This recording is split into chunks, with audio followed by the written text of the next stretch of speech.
जयमसी आज 25 सेप्टेम्बर 2022 तदनुसार 9 असोज 2079 आइतबार आज हामी माथिल्लो कोठाबाट हेर्नेछौँ।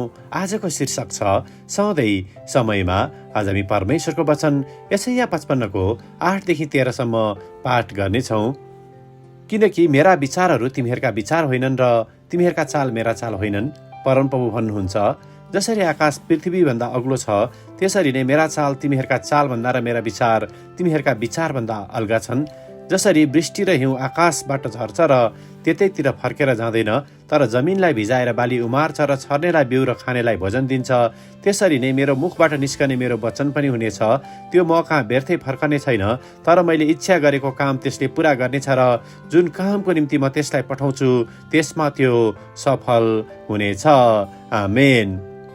हितोपदेश 3:5 लाई लेखक यहाँ जोड दिनुहुन्छ, आफ्नो सारा हृदयले परमेश्वरमा भरोसा राख र तेरो आफ्नै समझ शक्तिमा पर्न पर। आमेन। लेखक आफ्नो अनुभव र विचारलाई यहाँ यसरी प्रस्तुत गर्नुहुन्छ। सन् 2017 को सेप्टेम्बरमा अचानकै मेरो कामको सम्झौता सकिएको खबर मैले पाएँ। त्यस समय म धेरै व्याकुल हुनुका साथै आशारहित पनि भएको थिएँ। मेरो मनमा अनगिन्ती प्रश्नहरू उर्लेर आएका थिए।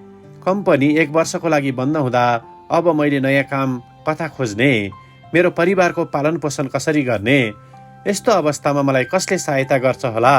त्यो समयमा मेरो कुनै पनि योजना नरहेको र वर्षको अन्त्यतिरको समय भएको हुनाले मैले कुनै पनि ठाउँमा काम पाउने सम्भावना पनि धेरै नै न्यून थियो। म आफ्नो अवस्थाप्रति गहिरो सोचमा रहेको बेला परमेश्वरले मलाई मेरी साली कहाँ जाने सल्लाह दिनुभयो। त्यहाँ केही दिन बसेपछि मलाई नजिकको आफूले चिनेको स्कुलमा जान मन लाग्यो। मैले आफ्नो सम्पूर्ण कागजात बोकेर स्कुलको हेडमास्टरलाई भेट्न गएँ। म हेडमास्टरको कुरा सुनेर अचम्मित भएँ, किनकि पूर्व व्यवसाय पढाउने शिक्षिका सुत्केरी हुन लागेको कारण स्कुललाई अस्थायी शिक्षकको खाँचो परेको रहेछ। त्यो समय मैले आरामको अनुभूति गरेँ। के म आफ्नो सालीकोमा जानु र त्यो स्कुलको हेडमास्टरलाई भेट्न जानु कुनै आकस्मिक घटना मात्र हो त?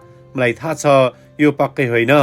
जब मैले आफ्नो जीवनका अगाडिका बाटोहरू देख्न सकिरहेको थिइनँ, त्यस बेला प्रभुले मलाई कहिले छोड्नु भएन। परमेश्वरले अघिबाटै मेरो निम्ति सबै कुराको व्यवस्था गर्नुभएको थियो। आमेन। आजको विचार, परमेश्वरको प्रावधानको निम्ति म आज उहाँलाई धन्यवाद चढाउँछु। प्रार्थना।